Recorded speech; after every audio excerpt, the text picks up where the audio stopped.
Tara, let me know when you've had a chance to look at this page. You said 108? Yes, that's correct.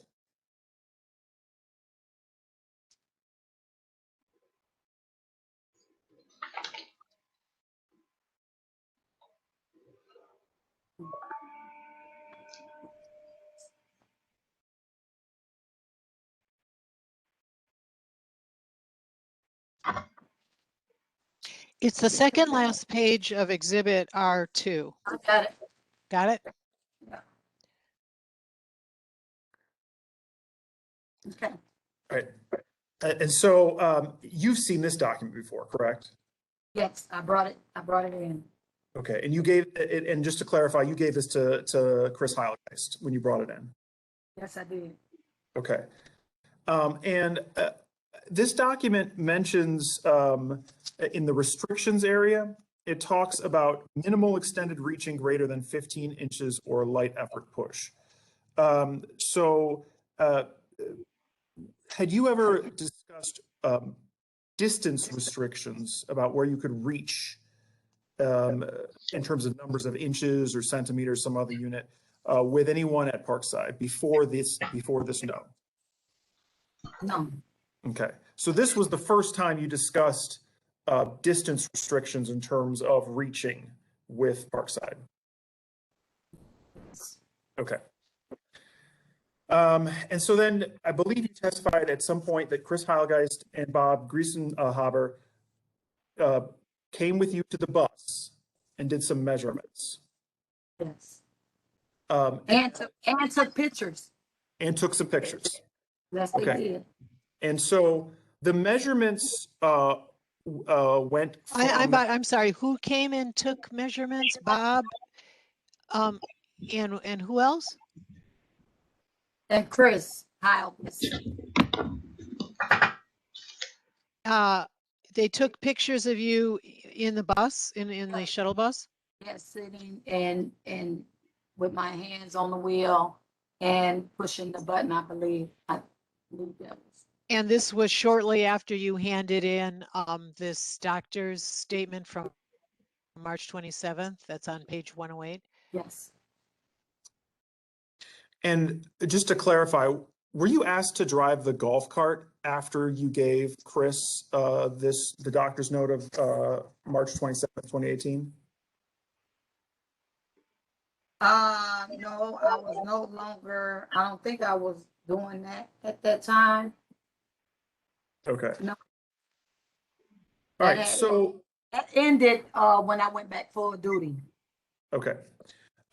Now, when you sat in the bus, did Chris or Bob give you any instructions about how to sit? They probably did. I don't know. I don't remember. Okay, so you don't recall what they said. And you recall how you sat? I sat in the seat and they took pictures. I know they told me to put my hands on the wheel, and then they told me to press for the button. I pressed for the button, and they did some measurements, and we were out there for about almost 10 minutes. Okay.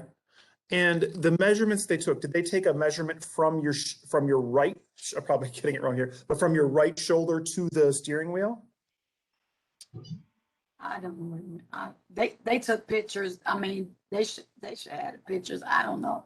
I don't remember. Okay. You don't recall what that was. Okay.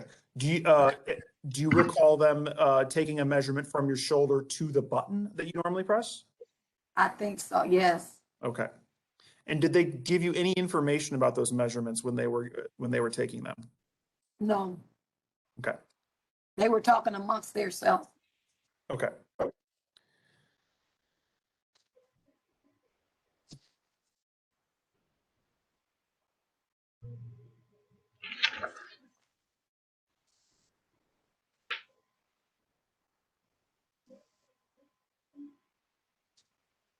Did you ever have any discussions with Chief Miller about other jobs in the police department, the campus police department, that you could do other than driving a bus?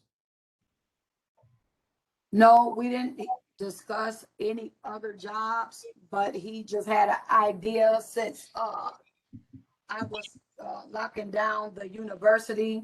He thought it would be a good idea if, they would create me that job so the officers could do, to turn their attention to other things.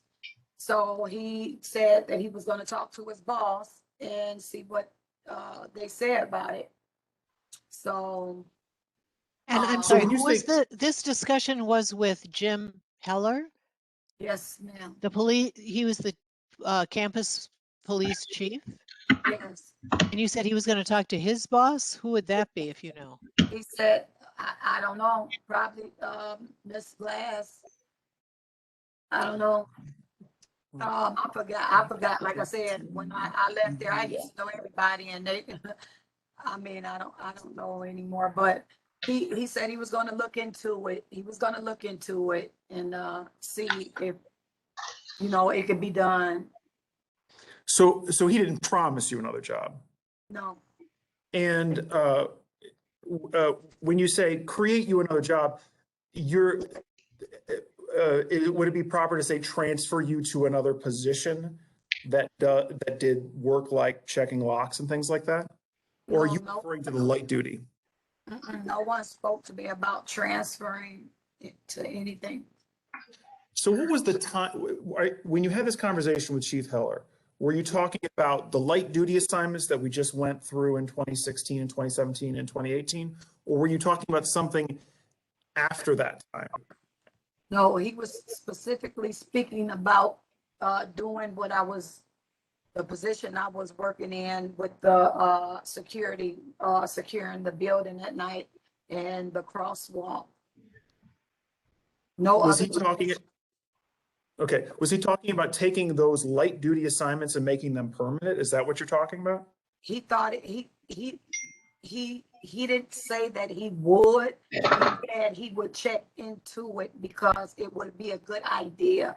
So his officers can turn their attention to other things. Okay, so he said he'd look into it. Yes, he did. Okay.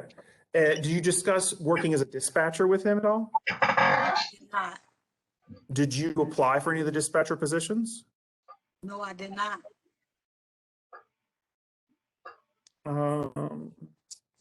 Have you applied for any jobs with UW Parkside since April of 18? No, I did not.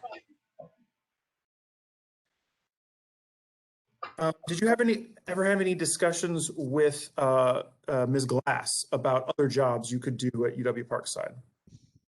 No, I did not. She made it plain and clear. If I applied, that don't mean I'm gonna get it. So I was already frustrated, upset, had health conditions. They took my health insurance like 3 days later. I mean, I So was when you, emotionally distraught. I worked there, I worked for the state for 23 years. So at that point, I wasn't thinking about asking, I just couldn't believe that they was firing me because of my disability. so I want to clarify what we're talking about here. So it sounds to me like you're discussing the April dates with Ms. Glass, the April discussions on April 23 and April 25. Is that correct? So anytime earlier than that, did you have a conversation with Ms. Glass about other jobs that you could do at UW Parkside? No, there was no reason to have a discussion with her because I had no idea they were getting ready to fire me. And she didn't tell me anything. She didn't discuss any other jobs with me. So you didn't discuss the issues of being on light duty and not being able to drive the bus with Ms. Glass? No, they just said the letter speaks for itself. No one comes. I'm asking about before the letters. Before the letters, I was told, do not come to work until I was called. No discussions in between with no one.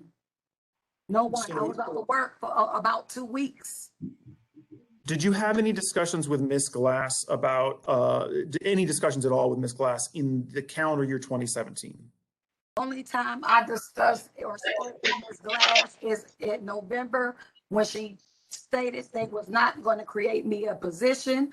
On the April when I was called in on that Monday to look over the restrictions. All right, so I don't want to talk about April just yet because I want to take this in order. So let's go back to November. In November, Ms. Glass told you that they weren't going to create a new position for you. Is that correct? Yes. Okay. Did she talk about other jobs at UW Parkside that you might be able to do? No, Okay, you don't recall that conversation happening. I do recall. I recall that day very well. Okay, so you recall it happening, and to the best of your recollection, she didn't bring that up at all. No. Okay. Oh, hold on. But she did, after she made her statement, she did say, you know, with all these surgeries, you might not be able to be the same, you know, that she showed a little concern after that, you know, considering, you know, the conditions that I was in. She said, you might not be ever the same again to drive, you know, by the surgeries you have been, you know, which she made a point, you know, but I don't know, because you don't know, people heal differently. So at that point, I'm still healing. So she did make a considerate statement after I was told a position wouldn't be made for me. So that was more than a year after your first surgery. Is that correct? The November Yeah. meeting? Yeah. And you still hadn't healed fully from first and Right. second hair surgery. Right. Okay. And so she, at that point, after a year of having two surgeries and you hadn't healed, is your testimony that she then said you may never heal again, or something along those lines? So she said, by the surgeries, I might not never be the same. Just Never be the same. Being, you know, being real, you know, you have injuries and you don't know how you're gonna recover. So she made the statement that, you know, which was true. You know, you don't know if you're gonna heal all the way or you might not. So, but at that point, I didn't know because I was still healing. Well, and do you know what kind of point she was trying to make when she made that comment? No, I thought she was sincere about that, you know. Okay, so she was expressing, you thought at the time she was expressing concern. Yeah, at that time, yes. Okay.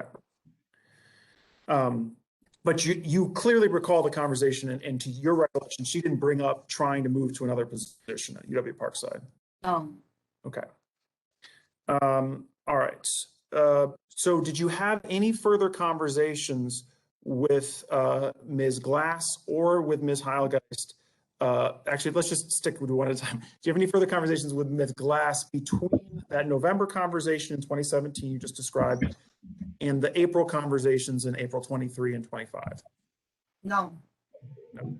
Okay, so the next conversation with Ms. Glass you had on April 23 of 2018, is that correct? Yes. Okay, so I want to go back to the page that documents that conversation. And so the letter that was given to you in that conversation. So let's turn to ERD 104. It's page 1 of Respondents Exhibit 2. I'm sorry, Respondents Exhibit 2? Yeah, page 1 of Respondent Exhibits 2.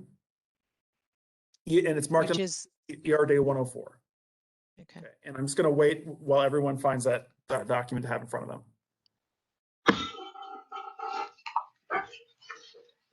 If people can't find it, I can put it on the screen, but And Tara, once you found it, let me know. I have it. Okay. All right. So in this letter, your testimony was that you received this letter on April 23 in that meeting with Ms. Glass. Is that correct? I received this letter while meeting with Ms. Glass. I got this letter on a Monday. Okay. So you got with Ms. Glass, Chris Hauges, Jim Heller, and I can't think of the one that's over that benefit specialist. okay. So thank you. You took care of my next question for me. so wait. So you got this letter at a meeting. It has your home address. You didn't receive it in the mail. You received this. It was handed to you at a meeting. Right. It Okay. says Parkside. What? It says Parkside. They typed this up and gave it to me. Parkside. At the letterhead, Judge, Your Honor, I was given this at the meeting. It says Parkside. They've written this up and gave me this at the meeting on April 23rd. Okay. And this is the only document they provided you at that meeting, is that correct? Yes. Okay. In that document, I want to go down to the third paragraph of text that begins with based on information received from physicians. So I just want you to take a second to read that paragraph for me, and then I'll ask you some questions about it when you're done. Okay, I read it. Okay. So did you have any discussions on April 23 about the information in that paragraph? Yeah, Chris, this is what Chris, brought up in the meeting, the measurements that her and Bob, performed on the bus. This is what was discussed in the meeting. Okay. And did they give you any? Did they give you any numbers for those measurements of how far the reach was? On this letter, yes. When everybody else got it, I got it. Okay. And this is what we discussed on the Monday, that Monday. So you discussed the measurements and this idea that you would be doing this reaching more than 600 times a day. This is what they had written up and her and Bob came up with. Okay. So they told you that this is what they thought would be the case with your job based on the research they had done. This is their research and this is their assumption based on their information. And Okay. So you're referring to this, the last two sentences where it says, based on your reach and our measurements, we found that pushing the button as well as turning the wheel requires you to reach greater than 15 inches more than 600 times a day. And based on this information, we are unable to accommodate the restrictions outlined by your doctor. So they discussed this with you, that specific line. They discussed that with you at the meeting. That's what I stated. Okay. All right. And did you give any information counter to that, or did you provide any other information that might challenge their assumptions? No, because I felt that at that time that it was so much that had happened, that I just felt that they was ready to fire me anyway, leading up to this. There's too much that happened that led up to this. So at that time, you didn't contest the accuracy of these numbers. Okay. Did they actually fire you at this meeting? No, not this one. This was Monday. They called me back in on Wednesday to fire me. Did they ask you for any feedback or information at this meeting? I'm the one that needed the information. I wasn't gonna have no insurance. I didn't have, like I told you, I was distraught. At this point, working 23 years, 2 jobs, my whole life had changed at that point. I couldn't believe it. No recommendations other than I could pay the Cobra insurance, which was $2,000 a month. So hold on one second. Tara, did they talk about Cobra insurance on the 23rd or on the 25th? 23. Okay. So on the 23rd, and I don't think I got an answer to this question yet, did they, all the folks you described at the meeting, which is Chris Heilgeist, Jim Heller, Sharonda Glass, and the benefits specialist, did they, at that meeting, ask for any feedback or any information from you? Yeah, they probably did. I mean, we all were sitting there. Okay. I mean, All right. Fair enough. So I think we've discussed the April 23 meeting. So I'd like to talk about the April 25th meeting now. And I believe that pointing everyone to Respondents Exhibit 3, which is just that one page, it's marked as ERD 111. So once again, Respondents Exhibit 3, there's just one page to the exhibit, and it's marked as ERD 111. And Tara, just let me know when you've got that in front of you.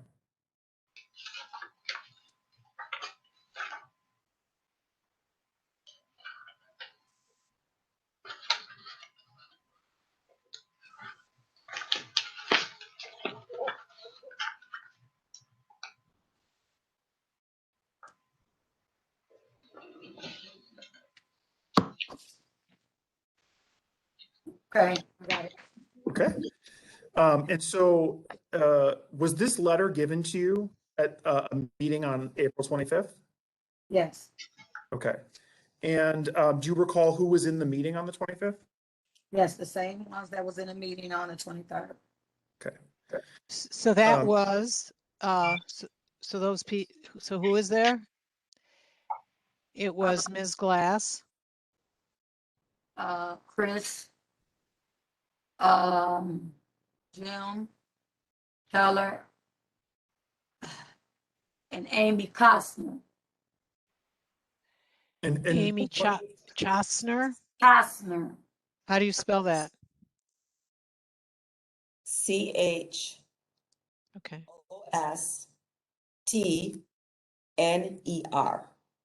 Chostner. Chostner. Chostner. Okay. And her position, I don't think this, we can stipulate. What is her position? She was the Benefits. benefits specialist. Okay. And So I've these were seen the her name same. on emails, but today is the first day I realized there was an S in her last name. Oh. So I feel very embarrassed about that. So these were the same people. They were at both meetings, yes, 423 and 425. yes. Okay, thank you.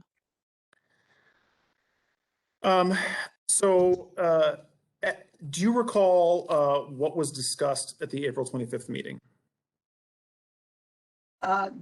Everything on this paper that that I understand, my permanent restrictions, I remember that. Okay. And I want to just take a peek take a moment to look at the second paragraph, the very first line.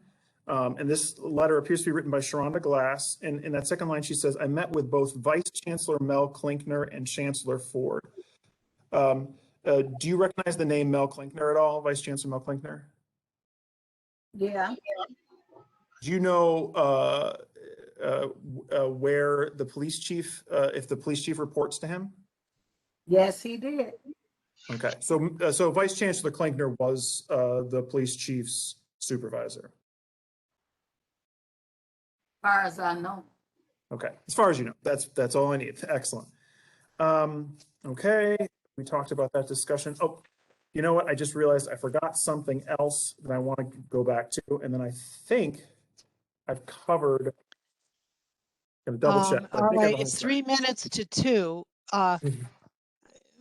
So could you, Mr. I McClure? still have a few more questions. Yeah, no, but Mr. McClure, did your appointment is at 2 or 2:30? Refresh my recollection. 2:30. 2:30. Oh, I was Yes. thinking it was at 2. Okay. Yeah. Go ahead. All right, so I want to go back to Respondents Exhibit 2 with page 5. So it's marked on the bottom, it's ERD 108. So I apologize for going out of order here, and so I'll just wait for Tara to get back to that page. I have, Okay. Tara, I want you to draw your attention to the word permanent there in that first sentence. Had you ever given UW Parkside a medical documentation that indicated you had permanent restrictions before you gave this to Parkside? no, this is the first time ever. Okay, so this is the first time you indicated to UW Parkside that you have a permanent restriction. Yes. Okay, all right. Let me just look through my notes here, and then I can turn it back, hopefully back over shortly. One other thing I want to clarify, you said you testified earlier that you worked at Parkside from 1998 to 2018. Yes, Did you work that entire time in the campus safety office? yes, I did. Okay, and do you recall some of the, what the name was when in 2018 of the office? Say that again? Do you recall what the name of that office was that you worked in 2018? The Police and Public Safety Department. Thank you. It's got a different name at every campus, so I never know what it's going to be exactly. All right. I think those were the main things I need to cover. Yeah. All right. I'm going to turn it back over to you, Judge, or to Attorney McClure. Okay. All right. So, Mr. McClure, do you have any redirect questions? Tara, is there anything else that you need to clarify at this point? Because I don't think I have any specific questions I need to clarify, but I want to make sure that I give you an opportunity if there's something you thought you needed to say, but were politely not saying while you were being cross-examined. Is there anything else we need to clear up? I just want to state that even through with these, the ERD 108 that Mr. Lynn just referred to, with the permanent restrictions, that the doctor yet stated I was able to work based on his documentations and ERD 111. I just want to state I had a question on based on the nature of my job as a bus driver and the nature of the permanent. Okay, page 111, now we're in respondents exhibit number 3, okay, Yes. yeah. And the nature of the permanent restrictions identified by your restrictions, we are unable to provide you with accommodations. And I wanted to, know based on the nature of my job as a bus driver and my permanent restrictions, that's why I wasn't able to be accommodated for any other position after the doctor released me back to work. I just want to say that that this was, I think this could have been handled better than this. After 23 years of service, that's a part of a big chunk of my life I gave to this university. People heal with disabilities. So. And were you making the point that this was a return to work document by your doctor, not a can't do anything else ever document from the doctor? Absolutely. That was your point. That's my point. That's my last question. All right, any recross?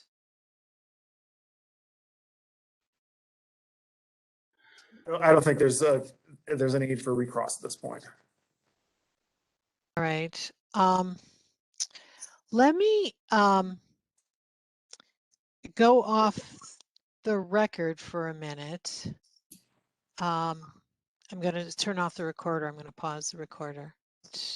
All right, I've turned the recorder back on, and it is about 2:20 now, and we are going to call it a day right now. We did finish the testimony of Ms. Campbell.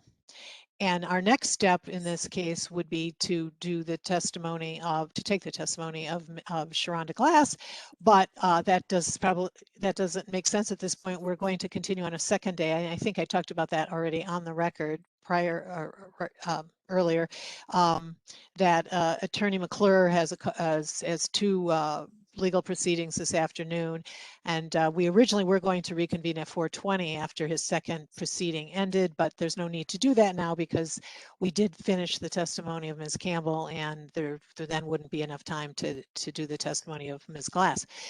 And then there's also another witness that the respondent wants to call as well, a rebuttal witness. So we are going to schedule a second day of hearing. I will be in contact with the attorneys, I guess probably via email, to try to come up with a date that would work for everybody for the second day of hearing.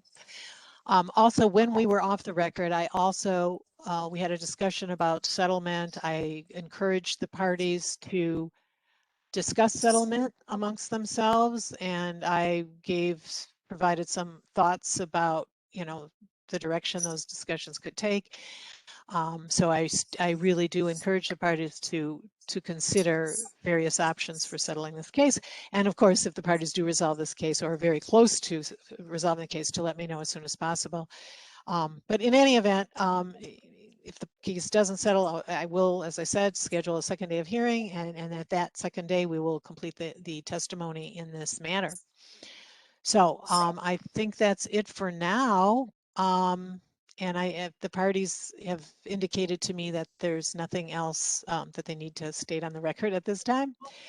So at this time, we will conclude the first day of hearing, and I will be in contact with the parties as we go forward, and probably at that second day of hearing if the parties don't settle. So that's it for now. I'm going to stop the recording.